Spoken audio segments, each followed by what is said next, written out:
Hello friends, this is Normal here for Technique, and in this video we're going to do the detailed in-depth review of the Lenovo Z2 Plus. So Z2 Plus is the latest flagship device from Lenovo, which is priced aggressively at 19,999 for the 4GB RAM and 64GB RAM storage variant. And there is also another variant which is priced 18K, which has 3GB RAM and 32GB of storage. So it's one of those really good devices with powerful specs. We have the Snapdragon 820 chipset and we have a full HD display. It has 3500 mAh battery. So in terms of the specifications, so this is one really good device. So how does it perform in real life? That's what we're going to talk about in this video. So we have been using this device for around 7 to 8 days, and we'll talk about what we felt good about this device and what are the cons of this device, if any, and how good the device when compared to the competition like the Xiaomi Mi 5 and the OnePlus 3, which is priced closer to this device. So first let's talk about the design of this device. So design and build of this device is quite different from other smartphones we have seen. You can see here it has a lot of similarities with the iPhone 5 and iPhone SE with uniform thickness, and the thickness of the device is on the higher side for a device which is flagship quality. And we have this fiberglass frame, and the front and the rear panel is made of glass material, and that's what Lenovo says. So the build quality is definitely superior, but the design isn't the best, or rather we would say it's not the best looking device out there.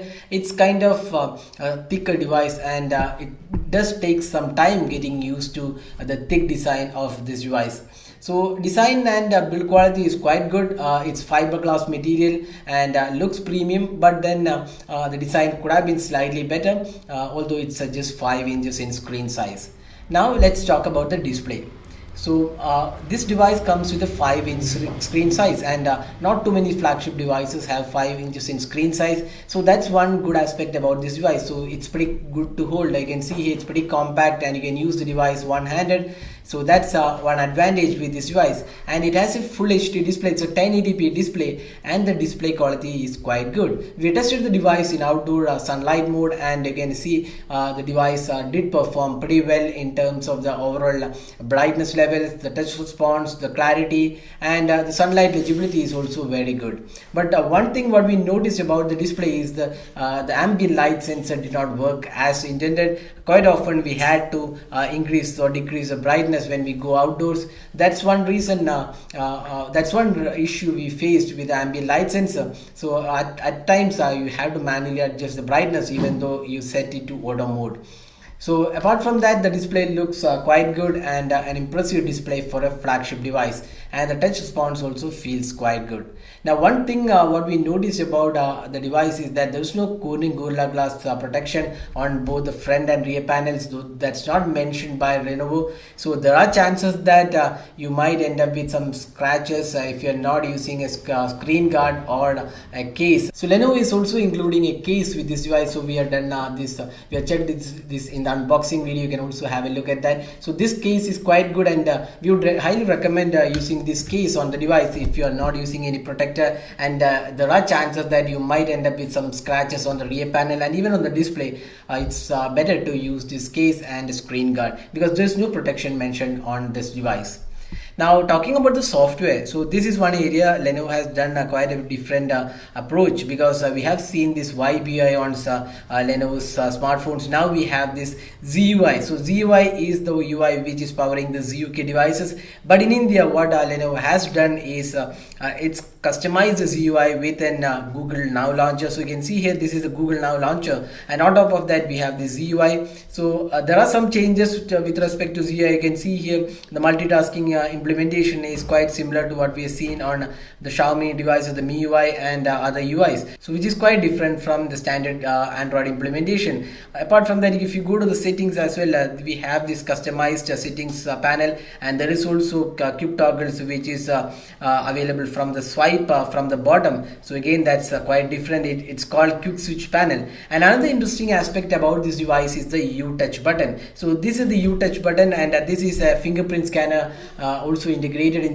this button, and this acts as multiple. It can do a lot of things with this the U-Touch button. So almost 6 configurable options are available. You can just tap on this button to go back. You can just swipe to multitask, so that's another useful implementation.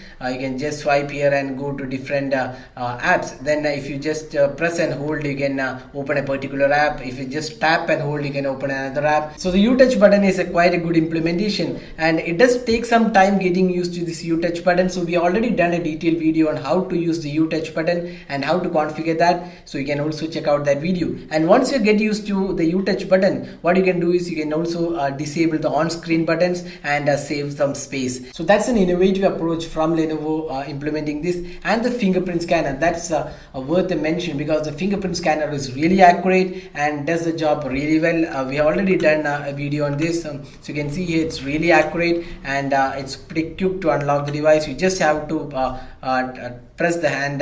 You don't need to press it. You just tap on it and it unlocks the device in quick time, and it's really accurate as well. Now talking about the performance, so this phone runs the Snapdragon 820 chipset. That's one of the really powerful chipsets with Adreno 530 GPU. So this combination is really good in terms of the performance, and in terms of day-to-day performance, the device worked really well, no lags or issues, and it was really a stellar performer in overall task. Now talking about the gaming experience, again the gaming experience of this device was really good, and we played almost all heavy graphic rich games and seldom saw any issues or lags, and frame skips were also very minimal, and it was really good performer. But then one issue what we faced when we did gaming was that it did heat up a bit. Almost close to 43-44 degrees was the temperature we got after almost half an hour of gaming. So if you're a person who loves a lot of gaming, playing intensive games for a long time, then you should be aware of the fact that this device heats up a bit when you do intense gaming.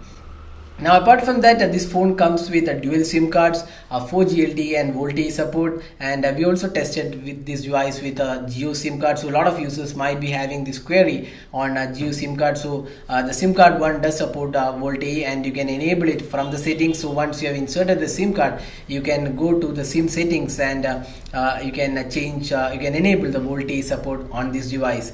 So that's again good aspect. Now this phone comes with 64GB storage, out of it around close to 53GB is available to the user. That's quite good storage for a flagship device, and the lower variant comes with 32GB of storage. So both these variants do not have the micro SD card expansion slot. So that was the software and performance. Now talking about the speaker.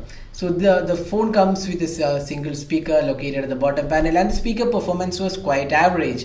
It's not really the best we have seen, because this phone does not come with any Dolby Atmos support like the Vibe X3, which was a music centric phone. So that's not available on the Z2 Plus. It's a ZUK branded phone, and it's not the priority is not for music. So the speaker performance is quite average, not really the best we have seen. But once you're using the earphones, this performance is quite good. Not a major issue though. So that was the software and performance aspect of the Lenovo Z2 Plus. Now talking about the camera. So the camera is one of the important aspects a lot of users look when they buy a flagship device. So this phone comes with a 13 megapixel rear camera, face detection autofocus, and we also have a single LED flash, and there is an 8 megapixel front facing camera for selfies. Now if you look at the camera interface, again there is quite a bit of change in terms of the UI of the camera. You can see here lot of changes. We have the slow motion time lapse. It's not a typical Lenovo UI, and there are lots of changes as well. We can record videos in 4K and Full HD, and the front facing camera also supports 1080p. Now if you talk about the camera quality, the daylight shots did come quite well in our testing. You can see that the quality of photos taken in outdoor lighting, that's bright sunlight, came out quite well. Although the colors were not really punchy in nature like the Xiaomi Mi 5 or the OnePlus 3, but it was quite good color quality for the Lenovo Z2 Plus in terms of the normal lighting or outdoor lighting. The macro shots also came quite well. There was not much of issue with focusing, even though this does not have laser autofocus. It does come with face detection autofocus, and the overall quality in outdoor condition, both the normal shots and the close-up shots came out quite well. Although we wouldn't say it is better than the OnePlus 3 or the Xiaomi Mi 5, it's quite good, or we would say it's above average. Now when it comes to low lighting performance, that's where this phone struggles, and this phone does not have an optical image stabilization, and there's no laser autofocus as well. So those two reasons we feel shouldn't have been omitted on in a flagship device. The optical image stabilization does make a difference in low lighting experience, and here you can see that the low light performance was quite average. It's not the best, and you can see that noise creeps in, and the software processing also makes the images a bit over sharpened. So those are issues with this device. And the front facing selfie camera was quite good, and decent performance all around in the camera department, although it's not the best in this category. So if camera is your priority, we would suggest you to look for OnePlus 3 or even the upcoming Honor 8 or the Xiaomi's Mi 5. Now let's talk about the battery. So this phone comes with a 3500 mAh battery, and that's one area the phone performs really well. The 3500 mAh battery performs really well, and we could get almost 5 to 5.5 hours of screen on time with Wi-Fi and 4G usage. If you're using just 4G alone, we still got around 4.5 hours of screen on time. That's really good because the 4G network in India, it's not really consistent with Jio and Airtel.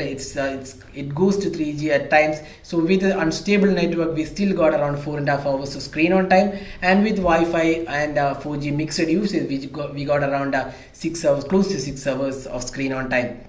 So battery performance is really good on this device.